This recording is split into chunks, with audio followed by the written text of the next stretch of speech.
So, welcome everyone to the September iteration of Cross Pollinations. My name is Rhiannon. I'm a co-coordinator of the series. And for those who have been here before, welcome back. And for those who are new to Cross Pollinations, this is a monthly virtual health humanities series that brings poets and health workers together in conversation around different themes. So welcome. I am joining this evening from Tiohtià:ke, also known as Montreal. In Ganyagéha, the name Tiohtià:ke means the place where rivers unite and divide, which feels very resonant to me as we come together in conversation tonight in this, albeit virtual space, but from all sorts of different places. So I'm so excited to introduce you this evening to Liz Howard and Jeffrey Ansloos, who will be reading and discussing on the theme of Indigenous health and place-based care. Liz's work was one of my first entry points into reading and writing poetry, and her writing truly changed the way I think about language and poetry. So I'm just so happy to have you with us, Liz, and also Jeffrey, for a theme that we've been wanting to bring to Cross Pollinations for a while. So I will introduce you both and then I'll hand it off. So Liz Howard is a poet, editor, and teacher. Her work explores Anishinaabe ways of knowing, cosmology, ecology, and the liberatory potentials of language as art. Her first collection, Infinite Citizen of the Shaking Tent, won the 2016 Griffin Poetry Prize and was shortlisted for the 2015 Governor General's Award for Poetry. Her second collection, Letters in a Bruised Cosmos, was shortlisted for the 2022 Griffin Poetry Prize and the Trillium Poetry Prize. She's completed creative writing and Indigenous arts residencies at the University of Toronto, the Rare Charitable Research Reserve, the University of Winnipeg, McGill University, University of Calgary, UBC Okanagan, Douglas College, Sheridan College, and for the Capilano Review. She is an assistant professor of creative writing at Concordia University, and she's of mixed settler and Anishinaabe heritage. Born and raised on Treaty 9 territory in Northern Ontario, she currently lives in Tiohtià:ke, Montreal. And Jeffrey Ansloos is an author, clinical psychologist, educator, and researcher. He's an associate professor of Indigenous health and social policy and the Canada Research Chair in Indigenous Studies in Health, Suicide Studies, and Environmental Justice at the Ontario Institute for Studies in Education at the University of Toronto. He is Cree and English and is a citizen of Fisher River Cree Nation, Treaty 5. So thank you both so much for being here tonight, and I'm going to hand it over. Thank you so much. Thank you so much, Rhiannon, for that beautiful introduction and also for inviting me to speak here tonight. And thank you, Jeffrey, for agreeing to present and be present with me here tonight.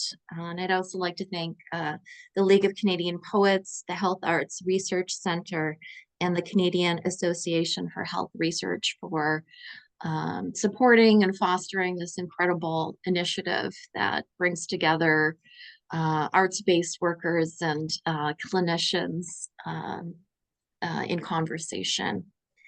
And thanks to all of you who are taking the time to participate in this evening.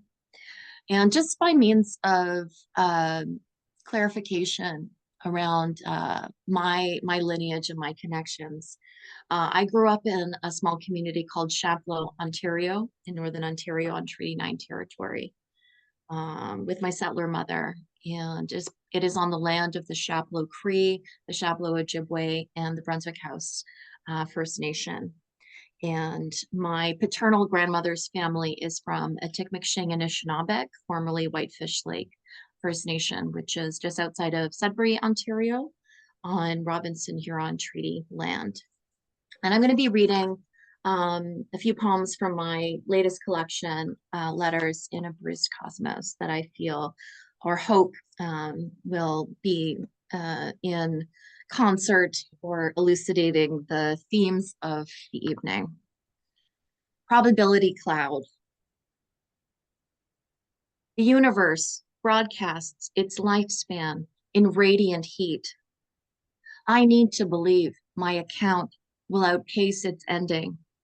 technical oracle, a feed that repeats itself, a reckoning.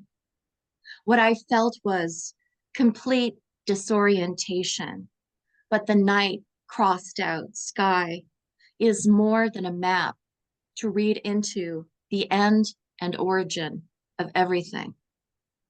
There is a guilt that folds into me like humanity, a darkness in the signal, a mark science confides is evidence of another universe, the collision of an afterbirth. If I continue, can I hold the body beyond its contact traces of violation and intimacy? The palimpsest furniture of our specious present, a succession of excess. I am here, after all, for decadence and silence. See this decadence? A bloom beneath the skin of my invitation. Not truth, but surface. The hole in the sky. This is called Settler Anishinaabe Kwe Noli Turbare. Those are three separate terms. They're separated by dashes, M dashes. Settler Anishinaabe denotes my lineage of being settler, and Anishinaabe or Ojibwe. Anishinaabe Kwe, the suffix Kwe denotes the feminine. Noli Turbare is part of a phrase that's been attributed to ancient Greek mathematician Archimedes, likely apocryphally, is said to have uttered before he was murdered by Roman soldiers after he was doing some geometrical work in the sand. Noli turbare circelos meos, meaning do not disturb my circles, which as a poet I kind of got. Like, you might murder me, but don't mess with my work. Beauty is my irreparable eye, and today I became geometric, a faux linear figure that distills a skip trace of first principles. In a whiteout of Atlantic snow, banging stars into the ephemeral vein of Euclid, while rows of lavender circuits, all porous, surrounded me.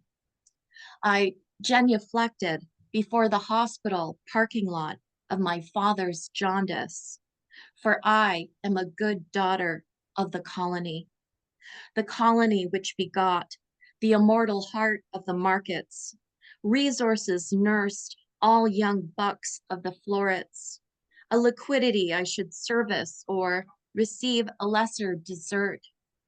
With my smudge cleanse at the ready, I find myself dispensing with the usual future haunt of resilience, a survival signaling my relationship to time, or am I out of it entirely?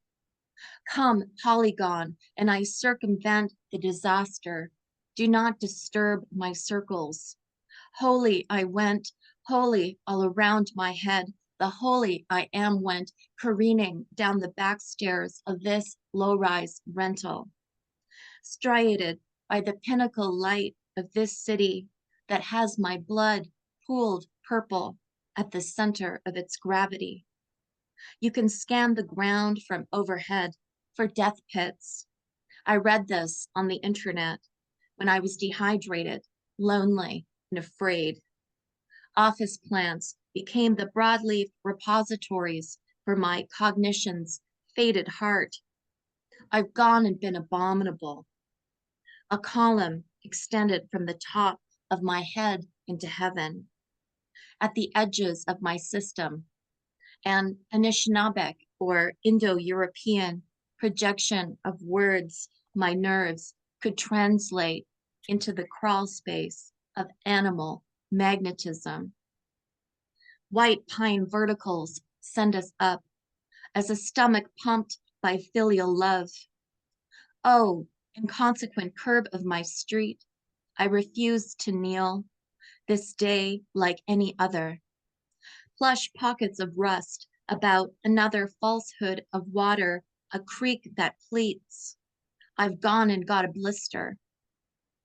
That summer, a black bear's muzzle got coated in shellac from the aerosol can she bit through on my mother's porch at the edge of the forest. 4 generations ago, my great-grandmother said, "Don't ever shoot a black bear. They are my people. Mukwa, Mukwa, from the North Shore." Before I continue to speak more than this, mortuary sunrise, where I am only just alive. Bonjour, Anin, hello, today is over.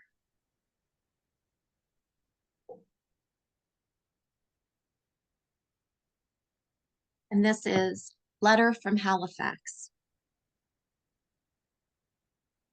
I just walked the street of my father. The street is called North. I paused in front of his white apartment building as the sun fed me from the west. There were 2 shopping carts chained together, one from the liquor store. My father turned empty bottles into full ones, into food and into rent. He pushed his cart across the city, gathering emptiness. I wonder if the North was the repository of his best intentions. He left when I was an infant. Powerless over drink, he ran, jumped the track, and erased himself from public record. He became a shadow I couldn't match. Every Native man on the street, the unidentified dead in government databases. I searched their faces to see if they were a part of me. Would-be astronomer in his youth, I'd learn also to try and cast my gaze upwards. When I look at the Pleiades, I see 7 sisters who could hold me. In Anishinaabe cosmology, the constellation is known as Bagona-Gijik, the hole in the sky, a portal between this world and spirit, where I go when I dream, and if anywhere, the place, I'll find him again. I'm trying to write this as I sit in a Tim Hortons, waiting to meet his common law spouse who will give me some of his personal effects. When a man next to me asks, "What does this word mean?" pointing to the spot on the page of a magazine where the word rapport appears. I landed yesterday in Halifax. My aunt had called to say he was here in hospital with liver failure and in a coma. The doctors would give him 48 hours to come out of it. I had the thought, maybe, if I go to him, he'll wake up. My father's skin had yellowed, and the sclerae of his eyes, which were half open but clouded. A tear slid from the corner of his right eye to pass the bone of his cheek. This tear had not yet dried when they began to withdraw life support, machine by machine. What kept him breathing, what jerked his head back and expanded his chest with decreasing regularity, was the last to be withdrawn. A nurse said, "He is in the process of actively dying now." Actively dying. In the ancient Near East, a seer would look to the stars or the livers of sheep for divination. What does a liver show or hold? Sphyrina, the Haruspex, foresaw the death of Caesar and the entrails of a sacrifice. Hagak, the cursed Anishinaabe skeleton who flies through the boreal forest, is said to consume the livers of his victims. Prometheus's punishment for stealing fire from the gods is to be chained to a rock and have his liver torn out daily by an eagle. Every night, his liver would regenerate. 2 days have now passed. 2 days I have been in Halifax. 2 days since my father has passed, from mystery into appearance, laying bare his totality on a deathbed, distended, cirrhotic belly, and a thoroughly beautiful face. He passed from unknowing into eternity as I watched the neon lines above him lie flat. I am still watching. I still do not know what I know. A nor'easter now passing over me, spilling its moisture from the Atlantic, heavy rain that by midnight may turn to snow. What does it mean to actively die? Actively. I've been reading Knausgaard, who writes, quote, "For the heart, life is simple. It beats for as long as it can, then it stops," unquote. Full stop as in a period, as a period is a flat line when extended. I have been given my father's papers, his Polaroids, and a pocket watch that belonged to my great-grandfather. I have been given his ball cap that kept the maritime sun out of his eyes as he scavenged for bottles. The band of this hat has collected his scent, which is lemongrass, earth, and discount smoke. I have been given his small tools, cologne, nail clippers, a water canister, a small plastic box of razors, a picture of me as a baby, a drawing of electrical currents, a knife. I'm here, wedged within 3 nor'easters. The first fell after he died. The jaundice, the eyes that are mine, the snow, a whiteout of every street. The third will come Tuesday and cover Halifax in a foot of lace. Today I bought Ocean by Sue Goyette, a black dress, and a pair of tights.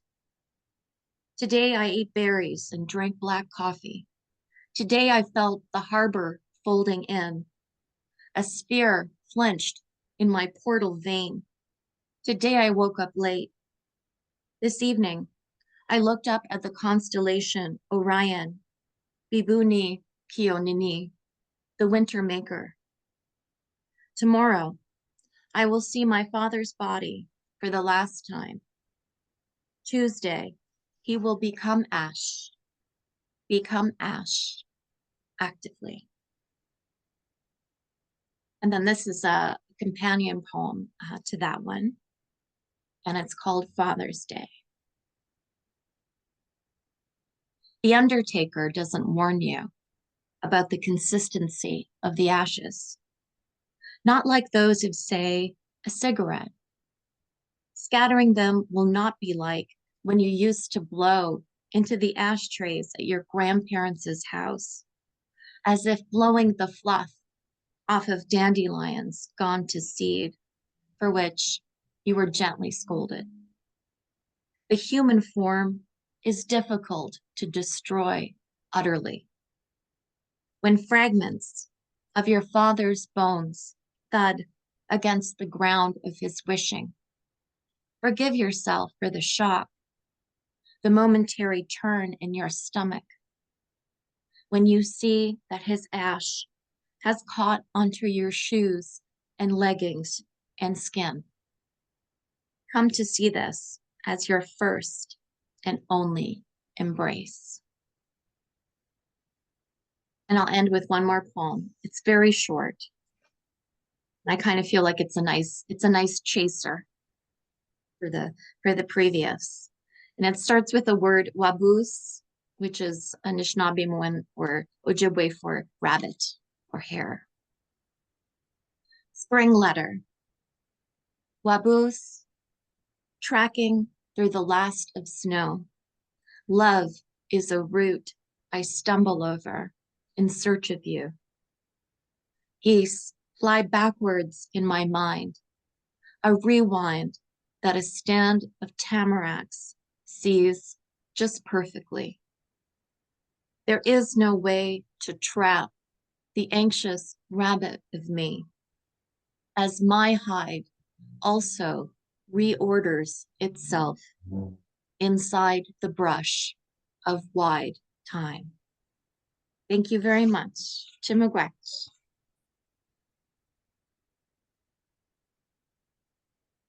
Always a very time slows, I feel like, when I listen to you read, Liz. What a gift. Thank you. Um, I've been reading a lot of Sufi poetry lately, and um, when I read your latest collection, I felt kind of like ecstatic and like transported often. Um, I don't know, those are the words I have to describe what I feel when I read it. But yeah, it touches everywhere. And I think um yeah, it's stellar. I have no more adjectives. I could come up with many more, but yeah, just incredible, incredible work and powerful work. Um, a tough act to follow. Uh I'm I'm Jeff. It's nice to be with you all this evening. Really a pleasure to be in conversation with you, Liz. Yeah, a little bit about where I'm from. I grew up on the banks of the Red River in Winnipeg, Manitoba. My family comes on my mom's side from Fisher River Cree Nation for a couple of generations, and before that from Norway House before Fisher River was relocated to the south. On my father's side from the UK, and they met in high school, and the rest is history. Tale as old as time, I suppose. But I thought I would share a little bit about my work and who I am through the story of rivers, as they are a constant, yeah, a constant feature of my life, it seems. Um, my work is as a psychologist. I work predominantly in the area of mental health and suicide prevention. Um, Ironically, a space where I think a lot about what it means to live a good life and what are the necessary conditions for good living to happen. And I use this language of good life and good living on purpose because it's the first gift of my life from Fisher River. The Cree cosmology teaches us about really a cosmology of Bimatisoin, or in its Anishinaabe relations, Bimatsuin. And in our language, this is often translated to English as good life, but in fact, it's probably better translated as good livingness, or being in good life. And um, I think it is both a moral claim as well as a way of being in the world that we can actively participate in. But this is the first gift of Fisher River to my life, the gift of our teachings and our traditions. Um, this this teaching is really how I frame my work. It's a way of understanding how to respond to a world full of bruising, full of grief, a world that is often in the lives of many of the people I work with shaped and impacted by very material and complex forms of violence.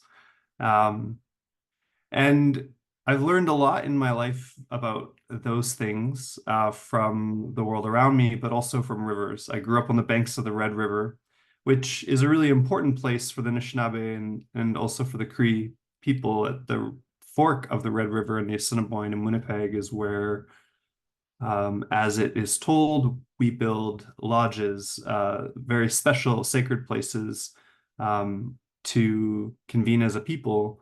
Um, but in Winnipeg, in my lifetime, these same places are places of grief where uh, loved ones connected to my community have died, and whose bodies are found in these places. These experiences um, my mom is a poet, and one time she wrote a poem that used the phrase that I was baptized in the Red River. And I think it is like a really true way I would speak about how I've come to understand my work, which is that everything that I do, I link back to those moments of awakening to a world where these realities impacted the lives of those we love so intimately and profoundly. Um, Questions of our disposability as human beings in the face of colonial structures and systems, questions of yeah, the ways in which how our lives come to be marked for kinds of violence are then hidden, and yet the resistance of this old wise teacher, the Red River, is that every season it presences that which the world tries to hide. Um, in its seasons of tremendous grief, and in winter it freezes, and yet every spring there's a cracking in the river that reminds us that the river is still moving deep. And it gets its name in Cree as muddy waters in our language because during the winter, the water as it surges north, as it moves towards the north, it's pounding against the red clay, which is where it gets its name, Red River. But Muddy Waters is very much the story of what it means to me to navigate a life and a kind of vocation that makes its home in the spaces of both individual experiences of the desire to die, and what it takes to nourish the capacity to live and to move and to continue breaking through the ice.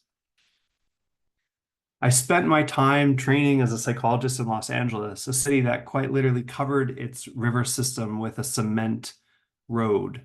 And in attempt to restructure the relationship of place to that of cars, um, this is the city where I came up. It's the city that taught me how to be a therapist, a city that taught me how to cross geographies of difference in ways that I could not have ever anticipated, that showed me that reserves were not only in the north, but reserves were everywhere, that we partition and create apartheid between people.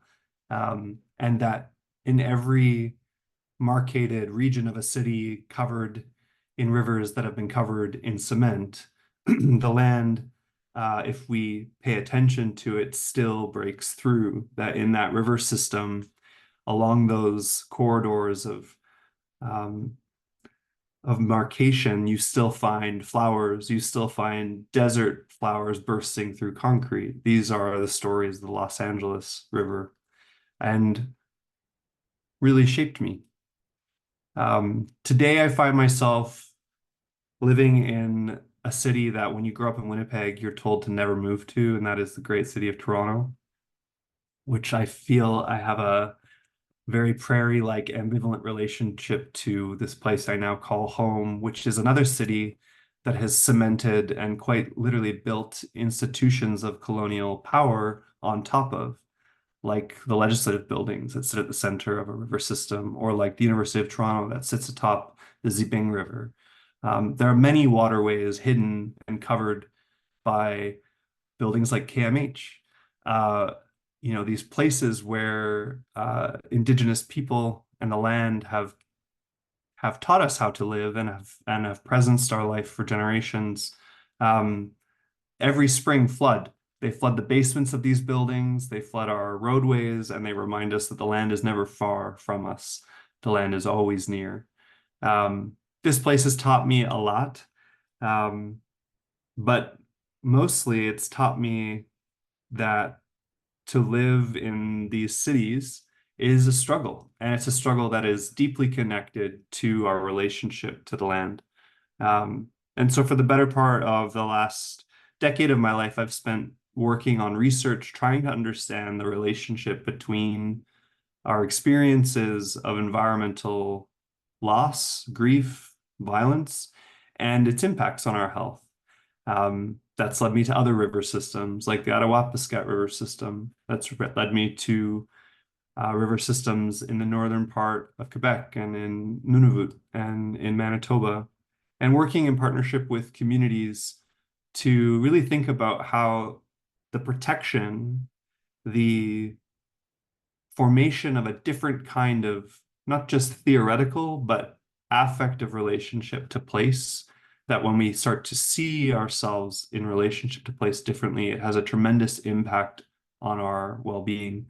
I published a few years ago one of the first studies in the world, but certainly in Canada, to document the relationship between water violence, that is the failure to have access to clean water, and the higher prevalence rates of suicidal distress in many of our communities. And that is like one example of the kind of scholarship that I do. But connected to it has been a creative practice. And I guess what I would say is that while scientific approaches to mental health research get us somewhere, the beauty of our traditions is that I think they invite us to form those relationships often through stories. And it's been through the sharing of stories with elders, and now in my life, the sharing of stories with young children, that I've formed a different set of relationships to how I talk about that work. And poetry has also been a big piece of that. And I'll just say that I started reading poetry with my clients some years ago. Uh, and poetry that they often select has a lot to do with land. And we often read it in contexts where we're talking through contexts of Great Depression, of great grief, of great loss. And there's something about the power of these words, and these words that help story our relationship to place in a new way, that I find to be, yeah, utterly transformative. Um, and so, yeah, a few years ago, I wrote a children's book with my mom. I try to do all my creative endeavors in co-authorship with my mom. We're working on a book of poetry right now that we're gonna hopefully get into the world at some point. But we wrote a book about listening with wonder to the quiet sounds around you. And we thought a lot about this in part because a lot of times when you're in the midst of suicidal distress, the world is quite noisy inside. Um, there's a lot of experiences that people describe of feeling just an overwhelming physiological sensation of noise. And this teaching that an elder gave was this simple phrase about how in our language, the word for listening is better understood as wonderment, listening with wonder. And so the kind of line of this story is about a little boy named Thunder who walks with his mushum, and they walk outside working to listen to the quiet sounds. They work on purpose to listen to the sweetgrass whisper. They pay attention to the songs that the wind sings. They listen to the bubbling sounds of water. They pay attention on purpose to the world around them, and to this, to the songs, to the stories, and I might say the poetry of the land. This book has been an incredible point of entrance for so many people to talk about grief. And yet it's never named explicitly. It's just where we find ourselves often when we start talking about our relationships to place. Um, and yeah, I think wonderment as a way of framing this kind of inquiry towards mental well-being, this kind of way of talking about healing, is only possible when you have a disposition towards experiences like this that are informed by a creative practice, that are informed by an appreciation for, or a wonderment around, or an awe, even at what is awful,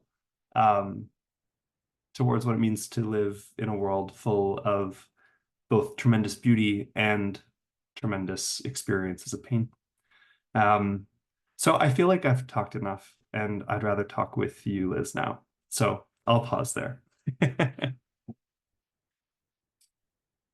What do you think? Did any of that land?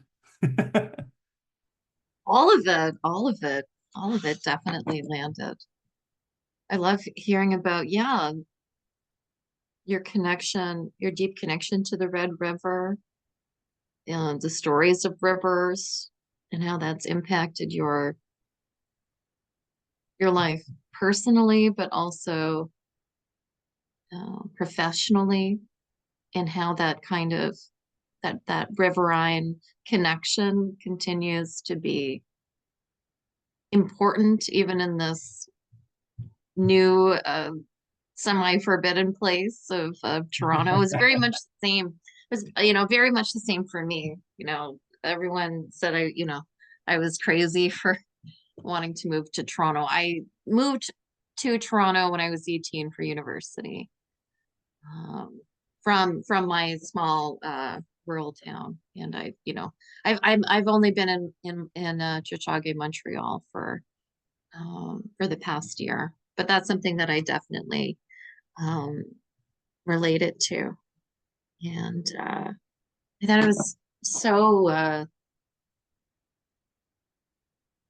what I mean, intriguing doesn't feel like the correct word, but um, the work that you're doing around like water trauma and suicide risk really struck me as Mm. being something that's I mean on its face correlated, but um there's something about that connection that's deeply um real Mhm. Mhm. in a way. Yeah. So thank you so much for that talk, and I loved hearing about the work that you've done with your mother on the on the on the one book, and I'm looking forward to reading poetry, which I hope Well, let's coming, hope. yeah, sooner rather than later. Yes. Well, I was thinking a lot about grief, obviously, as you were reading your poems. Yeah. Not just grief. I mean, that was where we left in a space, in a sense, but um, that's where I see connections. And it's funny because it's not funny. It's like as somebody who researches grief and who centers my work in what is ostensibly one of the most like painful sites of like human experience, like how we navigate grief and loss. What I have always reflected on, and what I think your poems do, is invite us to like sit closer to grief as like as a friend, or as like something that holds some possible space where we learn something about love, where we learn something about what it means to live, mio pimatisoin or mio bimadsoin, where we like are we're socialized into a world that is so phobic or so distrusting of these negative affects, and yet I think what your writing helps me think about is that, you know, poetry like yours helps us see some of the yeah, some of what we only know about being human through experiences of navigating grief, which I wish on no one, but that when I relate to it in this way, I can yeah, I feel more free uh, when I read things like that. I don't know if that makes sense, but Yeah, that's the no, impression. no. Oh, thank you for that. I feel like that's such a gift. And I really feel that um the poem about my father and my father's passing, I wrote, it's written, sometimes in the present tense, sometimes in a voice of immediate reflection. And much of it was written while I was actually there, while I was actually present. Mhm. And I was um thankfully I was in conversation like over email with a friend who was also a writer, Mhm. been discussing something previous. We had discussed going to a talk where Karlov Knausgaard was present and he gave a reading and was being interviewed, and his memoir, his autofictional memoir series, My Struggle, was very big at the time. And the first in the series in English is called Death in the Family, and was about him essentially like dealing, with the grief and the material circumstances of his father's severe alcoholism and death from it. And so in a sense, it kind of became, relevant. But as I, was experiencing all of this, I was estranged from my birth father and his family for many reasons. But I'd begun a kind of process of tentative, very careful, reconnection. And it was through that process that I learned, that he had resurfaced in a way in the health system in Halifax. And thankfully, I had the opportunity to go and be present there with my aunt, who had also flown to be with him. But like, as I said, like in the poem, I had sort of like hoped that there'd be, an opportunity for actually meeting, and some sort of discussion, because I'd never met him before in my life. He left when I was like nine months old. And of course that didn't happen exactly. But then I was there, and because technically now I'm next of kin, so every, in the hospital system with like the social workers, and are asking me, what his wishes might be, and and all of this. And of course I have no idea. My aunt is sort of in great grief for her older brother, who she loved very much, and was very sad, that he had the struggle, struggles with mental health and addiction all of his life, but their bond was very, very strong from childhood. So she is in deep grief. And so I stayed for a week to help her plan for, what comes next after, after someone passes away. And it was through writing initially, to this friend who has some sort of literary sensibility, that I was allowed, that I was able to kind of process all of these really like wild, deep, like wild, deep, profound grief and loss, right? But also a sense of like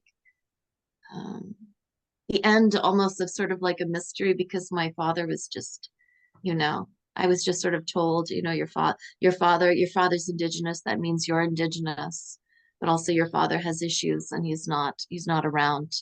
And his family is not around, and no one's giving you any sort of clarity on these things. But I was able to sort of process experientially what was going on through poetry, through writing. My that poem, that series of poems was so powerful and relatable, like obviously different life experiences, but what really stood out to me is well, you're so honest about the unspeakable things, and yet in that honesty and truth telling, there's like consolation for those who read it, who feel and wonder and say in silence the same things. And yet you do it also in a way that I think for so many Indigenous people in writing can't find or don't experience the the kind of representation of their full complexity as human beings, yet with dignity. And Yes. I felt that so powerfully like done in this telling. And I think also like I wrote something recently with a colleague of mine, Rebecca Bonstewing, and we were talking about how passing on stories at this stage of our lives, passing on stories to children in our lives is like sometimes the stories we've been given, and sometimes we're improvising, like the stories we wish we had been given about our relationships to place, the land, ancestors, and we make worlds sometimes out of what feels like a few morsels of connection. Yes. And Yeah. I think that is where I see this connection of like how creative practice in health is like connected to just like how you actually get on with the project of living, which is like sometimes we are making lives with what we've been given, and what's powerful is that we can make lives with like even dust.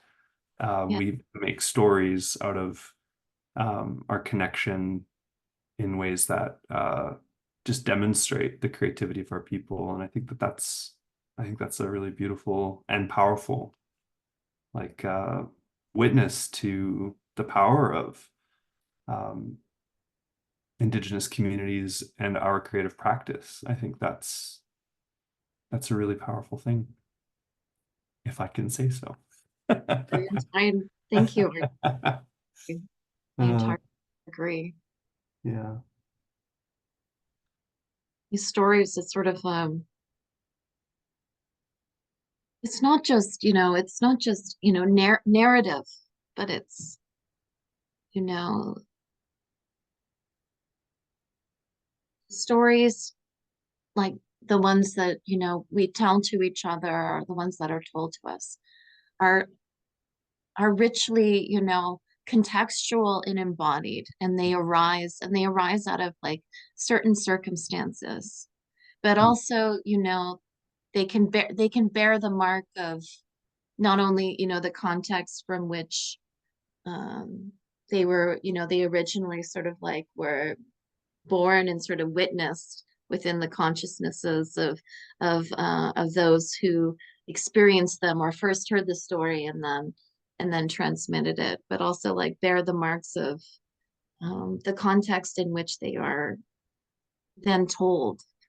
Um, Mhm. so Mhm. each time a story is, each time you sort of like tell the same story, or a story is propagated sort of through a community or even generationally down the line, it is that much more sort of textured, right? Uh, Mhm. Enriched by different embodiments and circumstances, right? Just how a river changes with time. Yeah. Yeah, I love your story of Anishinaabe like constellations, in particular like the hole in the Yes, sky story. I've been yes. like super fascinated with Anishinaabe and Cree like constellation stories.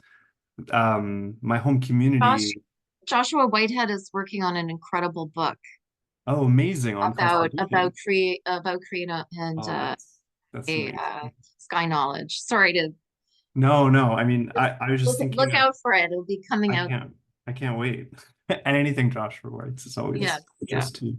Um, yeah, one of the stories in that I know that has exchanged through Wilfred Buck's telling of the constellation of Keewatin is like the going home star, what we know more commonly in English as like the Northern Star, is a story about a long, long winter, an endless winter, and a fisher and other little critters together bring back sun to the north. And I often use this constellation story in talking through experiences of depression, that they are just like endless winters. And that we need each other together to bring back sun. But yeah, I mean, it's just like it's one example of these constellations, like they hold so much potential for helping us navigate not only the sky, but our lives. And I love Like, that. Yeah. absolutely, absolutely. Thank you, Jeffrey and Liz, both so much. Thank you for your reading, Liz, and for your talk, Jeffrey. Thank you so much again for joining this evening, and we look forward to seeing you next time.